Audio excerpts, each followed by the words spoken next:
Hello, I'm Laura Flix. I'm a physiotherapist specialized in vestibular rehabilitation. So today we're gonna talk about the physiology implied in this vestibular rehabilitation process. To start, I would like to start with the exercise of Kathor and Koski in 1940 approximately. That's very interesting because they were just starting this entire world, but they already talk about spontaneous recovery, physical exercise did by a physio, mental exercise that will be similar to psychology, and also occupational therapy for all the translation of these improvements to daily activities or the adaptation, etc. And also they talk about the early treatment, the necessary rest of the patient, and a progressive evolution. Those are things that nowadays is still being very important, but the thing is that right now we have deeper information about exercise physiology and motor learning, balance physiology, and all those implications in gaze stabilization, for example, for the cognition, etc. And also much information about how the pathophysiology goes and its recovery too. So those are the three main parts implied in vestibular rehabilitation. So we're gonna go step by step. Let's start with the exercise physiology and its implication in vestibular rehabilitation. So we're gonna talk about the exercise a little bit in general first, because it's interesting to know that we are going to have the side effects that we want for the improvement, but also we will have side effects that maybe will be quite good, as increase muscle, increase the force, increase the resistance, or other things, but also we will have adverse effects in those patients that exercise have. And it is interesting to know specifically for the indications and the contraindication of these treatments. So to starting summarizing a little bit what is exercise, we're going to talk about exercise as a stimulus that it's going to have a diverse physiological reaction. So we're gonna have the neuromuscular ones, we were gonna have metabolic changes, we are gonna have cardiorespiratory changes too. And it's very difficult to have a view of everything because it's something that we could be here talking for hours and hours. And also with this stimulus and this physiological reaction we will have different things in the immediate effect, in the delayed effect, and also different in long term on the accumulative effect. So we're gonna just have the main points of the typical things that will always happen, but of course it will depend in a lot of different variables too, so it's very complex. We will have like the highlights better here. So we are gonna start with the immediate effect, that the effects we will have the hour, 2 hours during and post exercise, where we will have the reduced neuronal activity as a symptom of the fatigue of the central nervous system. We will have increased the serotonin levels, what will increase the tolerance to discomfort of pain of the patient. That's quite interesting. And we will of course use the substrates for this energy, like phosphocreatine, intramuscular glycogen, etc., or GLUT4 in the case that we don't have the energy in this muscle. And we will have the impaired holding of calcium by the sarcoplasmatic reticulum, so we will have fatigue not just muscular but also neuromuscular. And for those mechanisms of inorganic phosphate, it will be the reduction of the insertion force of the cross bridges, and all these consequences in this 1 hour or 2 hours that we will have then the delayed effect that will last 24 hours to 48 hours, sometimes even maybe better to 36 hours. And in this situation, we will have implied the cyclical strength shortening, that it's called, where we will have alteration in the electromyography data. We will have also the reduction of muscular maximum contraction, and so we will have less force. And of course, this increased energy consumption at rest, because we will be in an anabolic phase where all the tissues are trying to readapt to this stimulus, with protein synthesis, with the thermogenesis of the hormone thyroid, with sympathetic nervous system activations, etc. So this way we will try to restore the ATP deposits. So these stores and the stores of the phosphocreatine may even increase above normal in this situation. And with all of these, in this process of readaptation, we will have an excess post-exercise oxygen consumption. So this fatigue that will be in a lot of different parts of the body or of the mechanism can explain the increase in symptoms sometimes that appears in the patients that are in vestibular rehabilitation, that are lasting the 24, 37, 8 hours after these exercises, not after the sessions.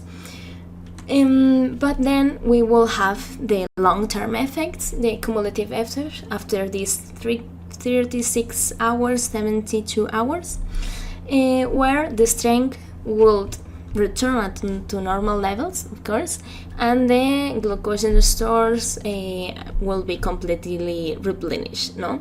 And the most important part, or the part that it's interesting for us, that will be the specific supercompensation. So it will be similar like this, like when we have a stimulus done at the start of one session, during one session, then we'll have a fatigue. Well, the performance is going to be reduced, not just performance as something like sports, but a performance just maybe how the balance, of course, is performed. And then we will have the recuperation part and the supercompensation, where the performance then will be higher. No? But then if we don't do more, then there's a reversibility of these improvements. But the thing is that when we do several series of exercises during the days, we are trying to have the supercompensation positive a long time, where this reversibility doesn't appear. We are gonna have different supercompensation a long time, having finally along days improve the performance. No, it can be done even better if the timings are perfectly done, but if we do it wrong, we start doing maybe too fast the different days with the sessions, we will have a reduction in the performance, because we are going to do the stimulus in the recuperation part. Well, the body isn't prepared for another stimulus, so then it won't benefit in this case of the patients. That's true that sometimes there's a cumulative effect if we do like several days with very followed stimulus, but this is something that just people who perform in sports are really used to that, and they are going to be able to do that. But in patients, these cases isn't the important theory. It will be very much easier to adapt it with the normal model, as to say, no? And if we last maybe too long, that's also true, that we won't have maybe the accumulative effect, and we won't have the improvement in a long-term situation, no? So to continue, I would like to explain it similarly, but with the threshold law. Okay, the threshold law says that you need a minimum of intensity in this stimulus to start having changes, no? It will be weak stimulus to have it lower, because body won't try to make any change if it's not the intensity is not enough. But if we do too much, we will pass the tolerance threshold. So the load will be too much height, and then we will be in an excessive stimulation situation, and probably the patient won't be safe doing those exercise. Maybe will have more side effects or more fatigue, etc. So we are gonna search for the optimal stimulus in the rehabilitation process. Similarly said, it's balance, the balance theory between the load and the adaptability of the different tissues that we're gonna talk in this talk. But the load have to be lower than the adaptability to be able the body to make those changes and make the improvement that we are going to search for. So to create the changes, the dosage, we have to take into consideration the volume of all the exercise, the frequency, and the rest of those exercise, intra-session and also inter-session. To say it's different to rest more or less between exercises, and also it will be different to rest more or less within sessions. And it will depend a lot on the type of stimulus and the type of tissue. If for example musculoskeletal, it's a little bit easier to understand. Muscle will be faster to adapt than bone, so the frequency and the rest will be different, and of course it will be different to stimulus the muscle with weights than just maybe jumping or running or wherever, no? So those are things that we should take into consideration. We are talking about dosify exercise, but all of this theory how can be applied to vestibular rehabilitation. So when we are talking about vestibular rehabilitation, we are talking about the tissue that is nervous system. So we're gonna talk about these adaptations in neuronal plasticity and consequently in motor learning. So as you can see in this paper, we have improvement in the cortex area of, well, that's in animals, but we have a higher, bigger cortex area of the hand if we do a task where hand motor learning is improved, no?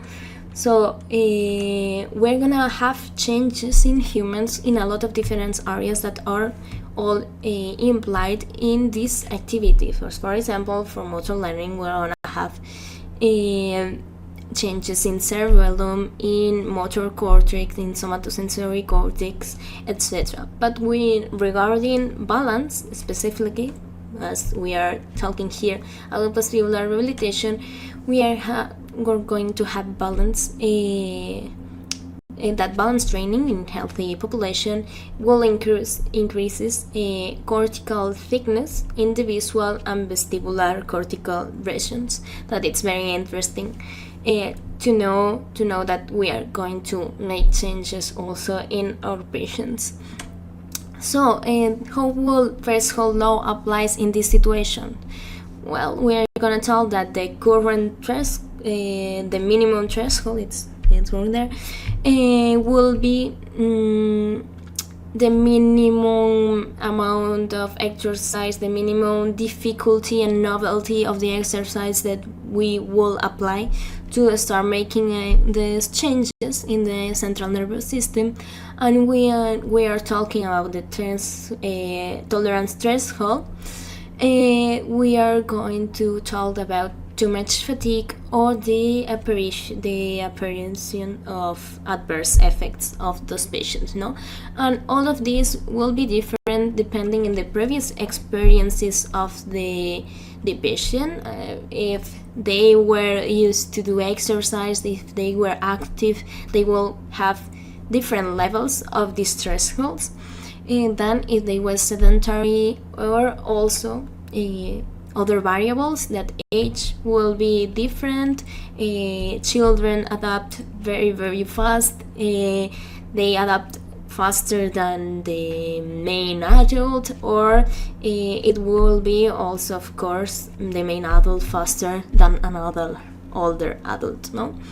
It will depend also on the pathology. The physiology will maybe alter this capacity of improvement and will change those thresholds, and also the comorbidities that a patient will have will also affect these thresholds and the way that we dosify the exercise. So to create those changes, but long term, that will be a consolidation of the learning, will be resistance to interference from other tasks over time. We can take into consideration several points, like the repetition within the same session will be important, and doing long breaks also will be important, because this way we are taking into consideration the fatigue and the adverse effects that we talked before. This way we will have bigger changes or longer changes in the central nervous system. And also, if we increase the task variability, it will help the motor learning process, and even do it all the exercise in a random order of task. It will also help. That will be similar as we talked before about the novelty and the difficulty, that minimum those that we need to change, not to make changes. And also will be important the feedback that they receive of this exercise to make bigger effects in a long term. So to summarize all these implications, we will have 10 principles that are described for neurological rehabilitation. But of course, besides they are described for neurological rehabilitation, it can be applied. They can also be applied to vestibular rehabilitation. So the principle 1 will be use it or lose it. If we don't use this new ability that we have learned with the motor improvement, all those changes in the central nervous system or the peripheral nervous system, they will be finally disappear, no? The principle 2 will be use it and improve it. If we do it, if we use it in our daily activities, or in an exercise that we are doing in vestibular rehabilitation or at home or wherever, we're gonna improve it. And this connects with the principle 3, that specificity. When we do something, we improve in that point specifically. It's like if we are training balance in a specific situation, we're gonna improve this balance in that specific situation, and maybe not in another different situations, no? And then we have the principle 4, that's repetition. We should repeat the exercise to make those changes long term, as we said before. And it will be very interesting in rehabilitation to repeat exercises long time, no? Then we will pass to principle 5, that it's intensity. We need those exercises that be enough intense, that we had told before, to make those changes, no? And besides all of this, the principle 6 is that we need time. If we don't have time, it will be difficult to make those changes. Besides, we have all the stimulus once, the perfect stimulus. We will need time, weeks, months even, to make those changes appear, no? Specifically if we are searching for those changes to maintain in a long term. And then we have the principle 7, that's the relevance. The action should be relevant to the daily activities or to the objectives that the patient have, to be maintained in the time, because they're gonna use it, they're gonna be more motivated, of course. And finally we will have the part that use it and improve it, and use it or lose it, no? And then we have the principle 8, that's the age. As we had said, with the age the motor learning is going to be different, so we should to take also into consideration when we are choosing how and when and etc. We are doing the rehabilitation process. And then we have the principle 9, that's the transfer. As we say with the principle 3, if we train one thing, we're gonna be very good at this specific thing, but maybe we will have also a little bit transfer in tasks that are similar, but not in everything. To say, if we play tennis, we will be quite good also in another type of exercise that are with the superior extremity and all those things, but other exercises that are very, very different of this will be more difficult to be good at, no? And that goes also in the hand with the principle 10, that's the interference. If we train a lot of different things, it's more difficult to be very, very good at one of them.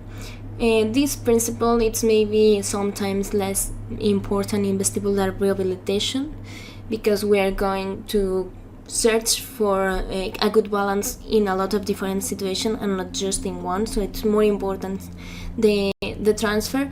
But if we want, for example, to be improve in a specific variable because we know that it's important to, for example, reduce fall-off risk or whatever, we will have to take that into consideration because we will like to improve that specifically, no?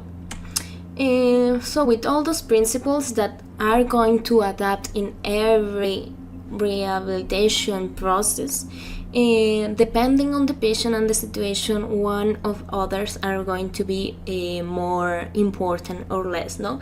And it will be challenging to have a balance between the time, the repetition, and the intensity of those exercises. But also, in another hand, we will be a challenge the balance between specificity, transferation, and interference of all this learning too, no?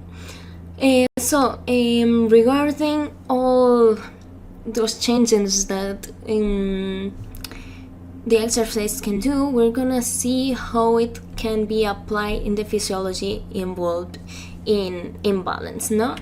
Summarizing or making it a little bit easier, in balance we will have the part of detection of the environment with some static information with vestibular and visual.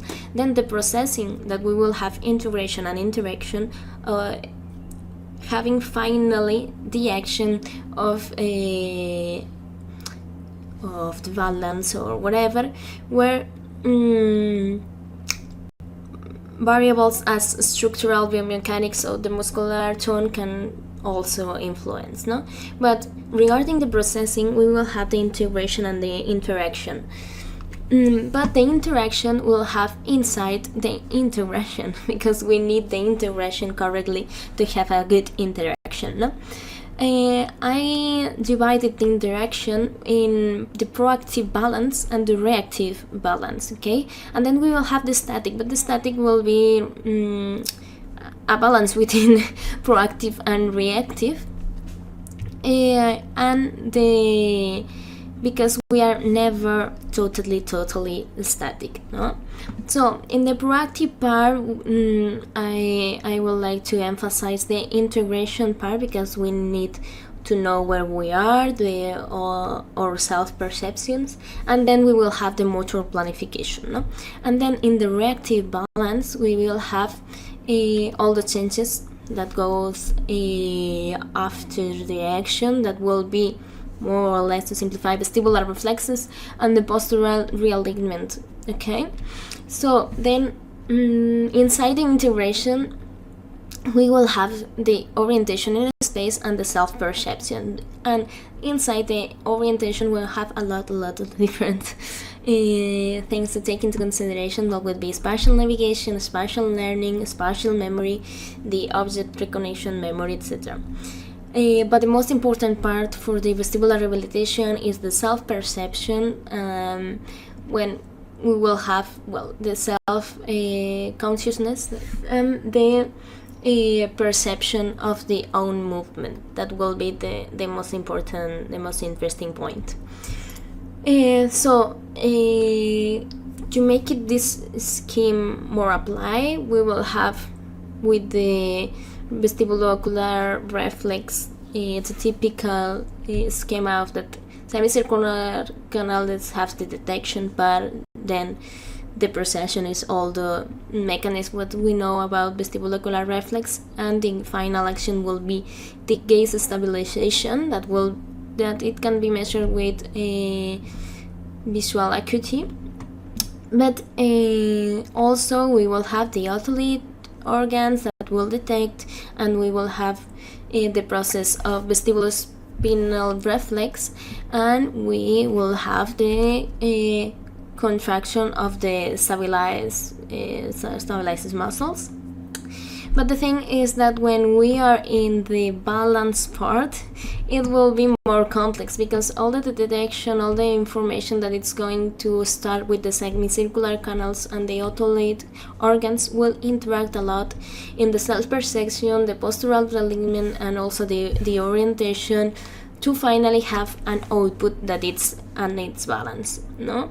So just to know a little bit how complex can it be, I would like to emphasize the cortex areas that have vestibular influx, some of them, no? For example, the most important will be the parieto-insular vestibular cortex, where we will have the egocentric representation of the person with also proprioceptive stimulus, and it will interact the body movement in reference to vestibular inputs. But for other part, we will have the anterior parietal cortex that will differentiate one's own movement with respect to objects, and it will integrate sensory information from head, neck, and upper extremity.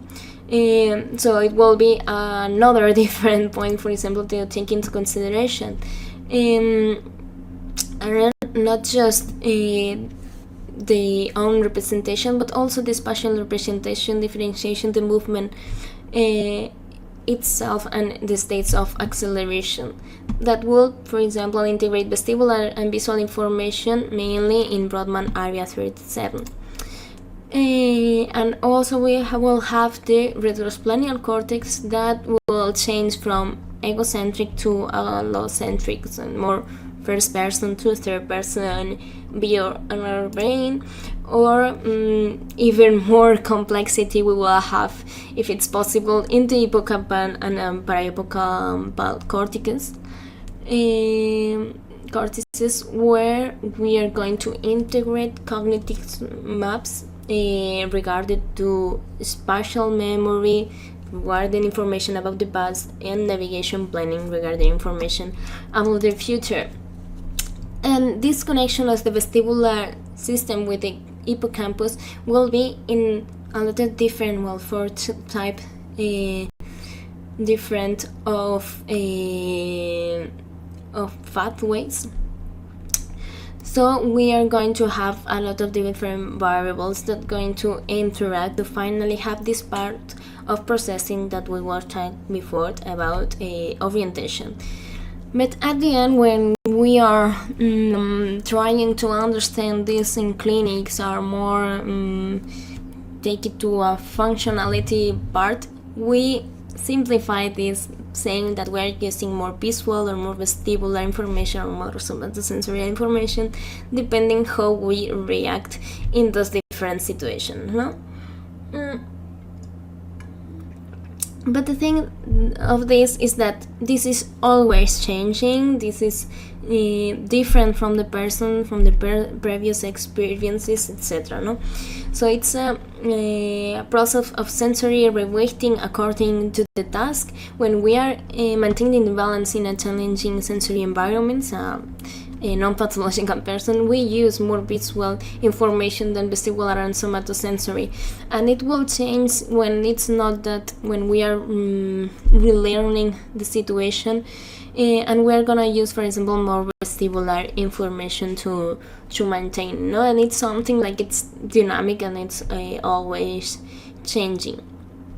And regarding this, when we are talking about more reactive balance, when we are talking about the postural realignment, it will be even different if the movement is more horizontal or more vertical.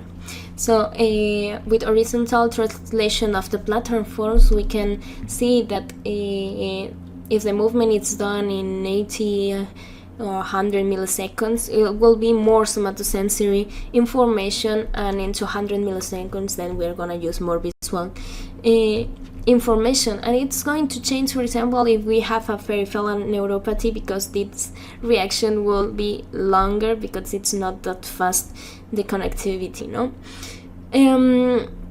But then it will be different if this case will be, for example, if we're walking and then we sleep, or we are walking in the ice, etc. But it will be different than movement in vertical, where we are going to use more visual and vestibular information that's measured with the toes up and toes down test, for example.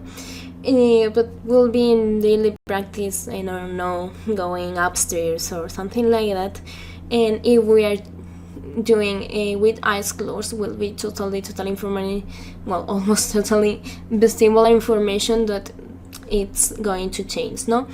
So how can we try to interpret all this knowledge about balance, about motor learning, when we have unilateral vestibulopathy? So we are going to talk about central nervous system compensation, no? It will be the term was used to define the phenomena that occur after this vestibular unilateral vestibulopathy. But it's a term that it's very used in acute and subacute injury, because it's the easiest way to research it and to, of course, research about this part. But it will be extrapolated more to an uncompensated situation, or the progressive appearance of this vestibulopathy, or a chronic onsets, etc. No? So, how does the motor learning will apply in these situations? We will have the compensation, the habituation, and the substitution parts that we more or less know in the literature, but I want use these terms along this talk because I want to be a little bit more specific and not try just to talk that it's habituation and substitution more generally. So I'm gonna focus in the specific physiological mechanism, and as we all know, it's very defined what is going to happen with vestibulocular reflex and vestibulospinal reflex, but not that much about the balance system. So just to start, I will start with the vestibulospinal reflex just to know where we are. This otolite dysfunction will recover faster than the canal-related function, and it's true also that the level of this function is not a predictor of symptom recovery, so it won't be the real focus of vestibular rehabilitation. And it's also true that it reduces with the age, so it will be also a natural evolution to have less functionality of this reflex. But then we have the vestibulocular reflex. Well, we have the static nystagmus that will be also naturally reduced, but not that good is going to go as a natural evolution. All these variables related with the vestibulocular reflex, as the head shaking nystagmus, vibration in the nystagmus, and the caloric test and the head head thrust test, and those are going to be better evolution with rehabilitation, no? And in this case, what we are going to search for is that this corrective saccade, this movement of the eye, that it's going to be late for the head movement, go with the time at the same time of the head. Those changes are produced in different parts of the cerebellum and the brainstem, and that is why the affectation in the cerebellum can affect the evolution of vestibular rehabilitation, and that's a point that we should take into consideration. The thing is that in the cerebellum, the parallel fibers will have information in the Purkinje cells about age and head movements, and the climbing fibers will have info about the image movement that come from the lower lip.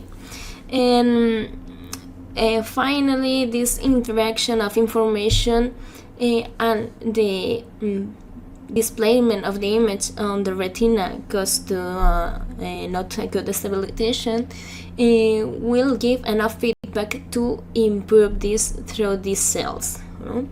And these changes, this contribution of the cerebellum in the follicular lobe, it will make changes in a short term to improve this reflex with the long-term depression. But the thing is that this change will connect also with vestibular nucleus plasticity that will have the improvement in a long term, this motor learning long term, and it will be also help with head and visual movement at this point.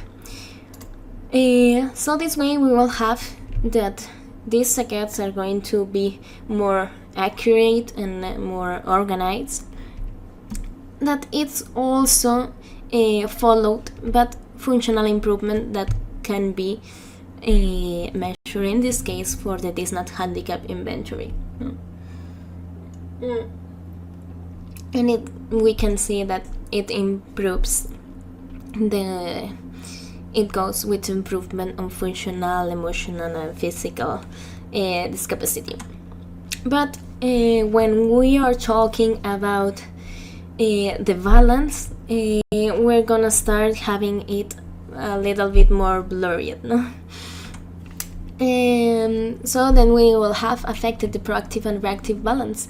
It will be hypermetric or reactive and anticipatory postural response. We will have an ataxia, and that will be caused with the loss of vestibular inputs.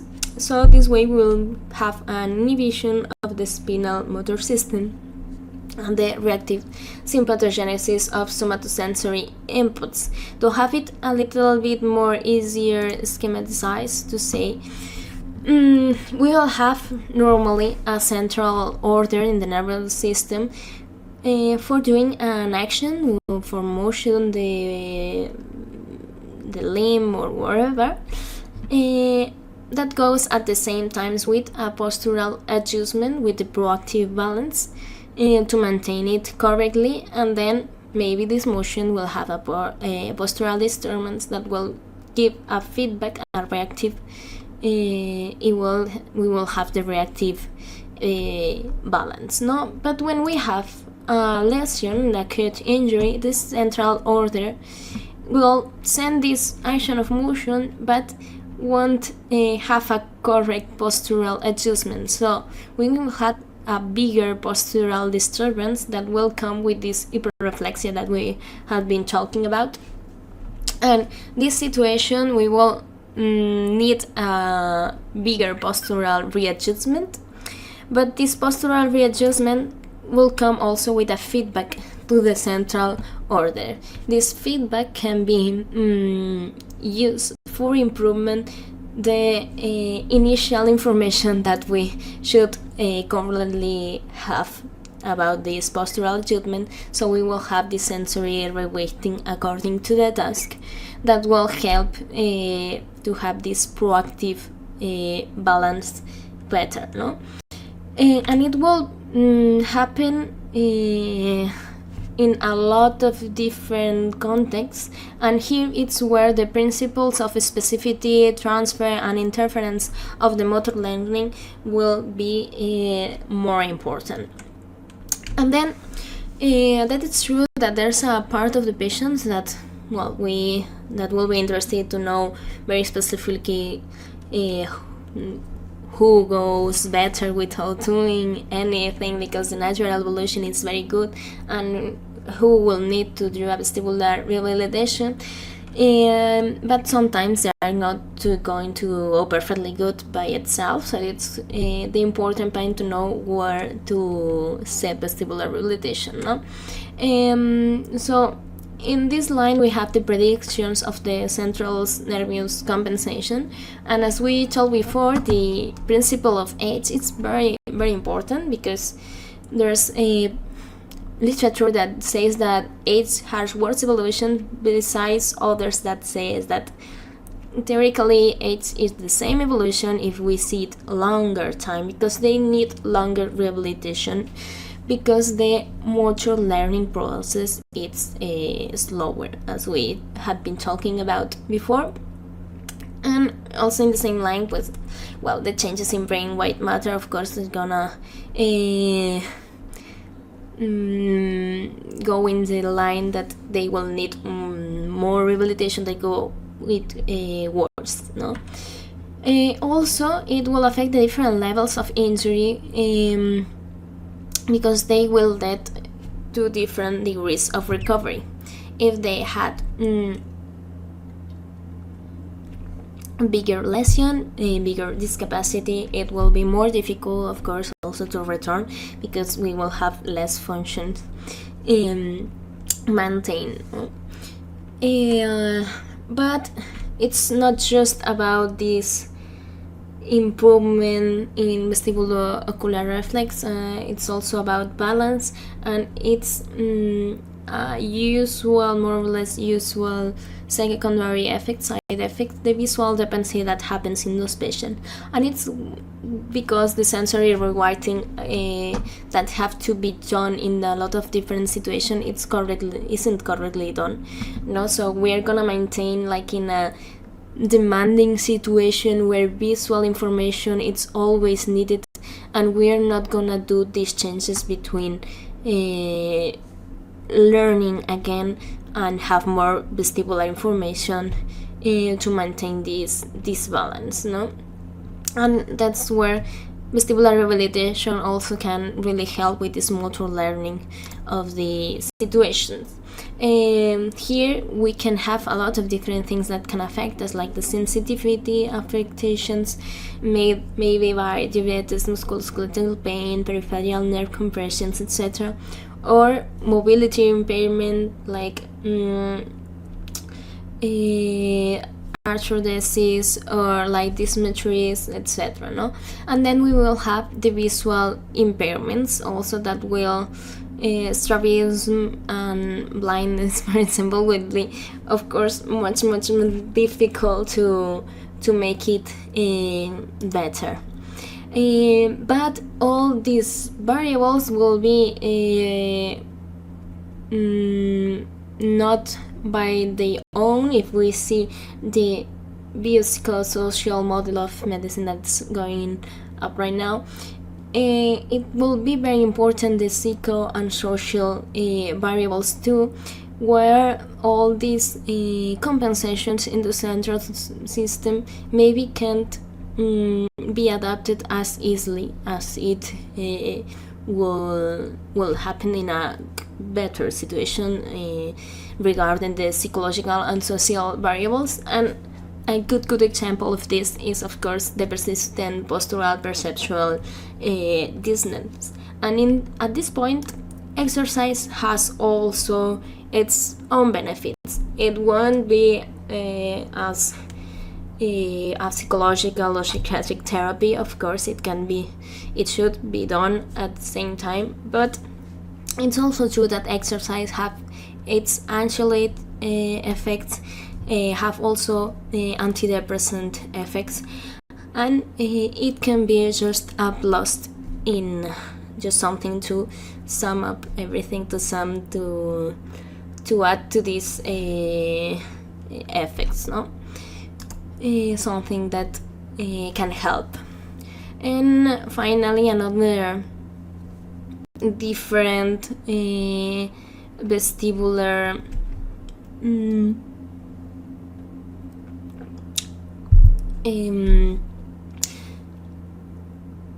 not properly going evolution of the pathology will be the vestibular decompensation, no?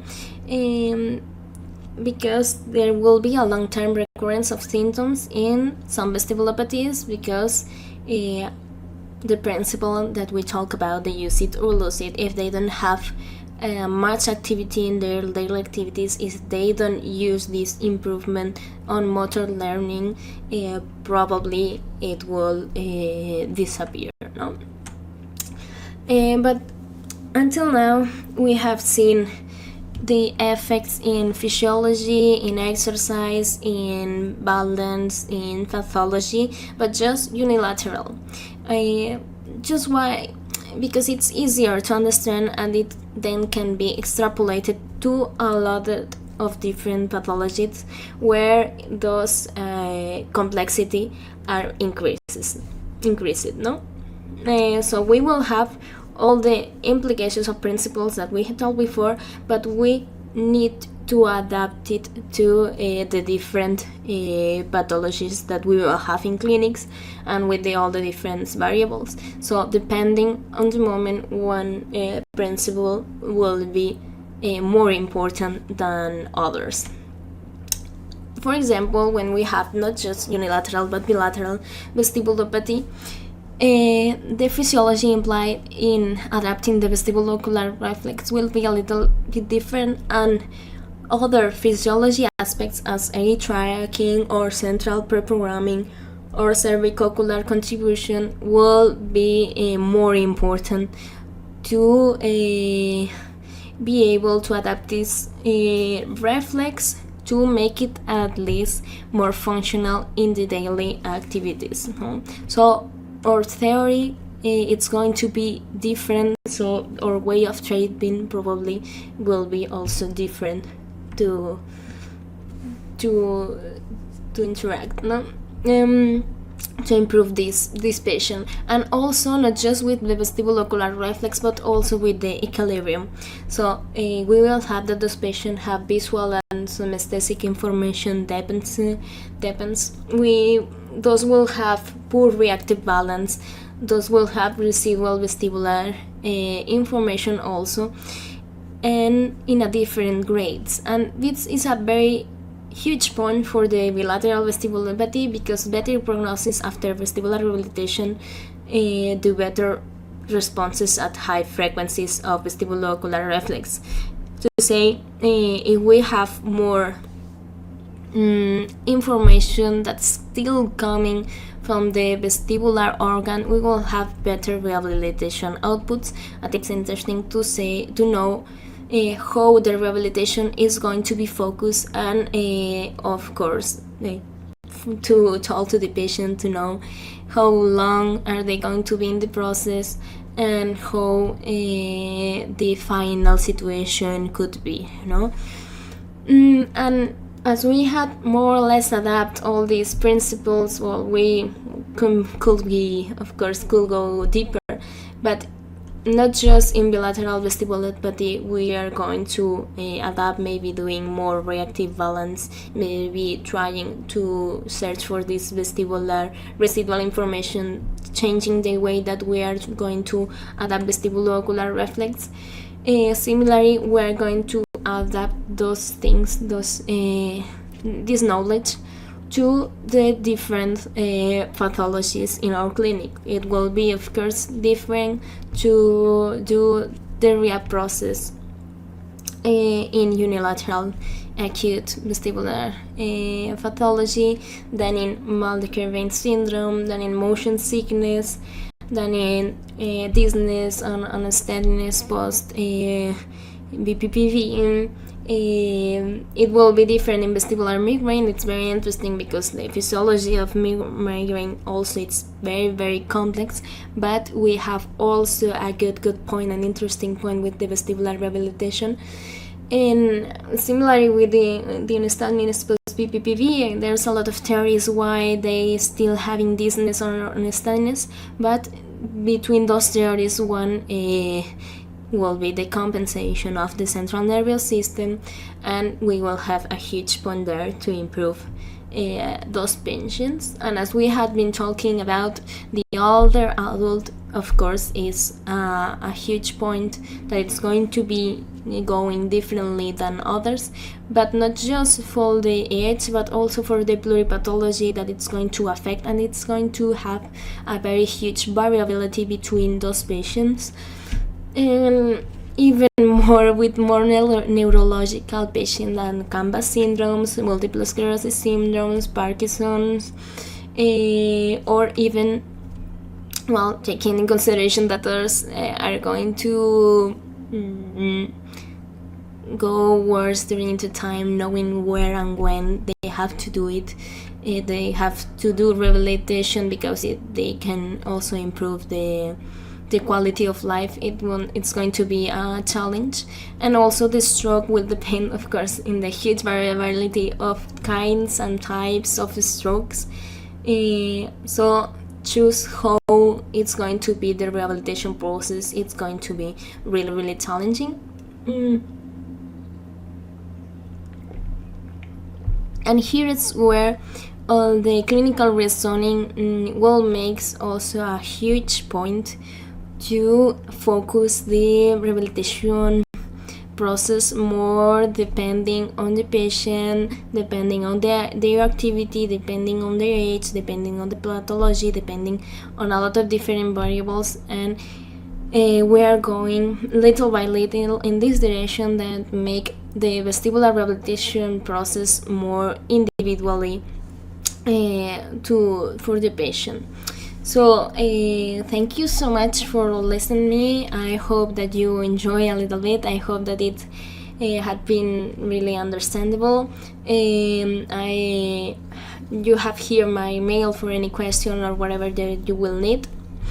And thank you so much for listening.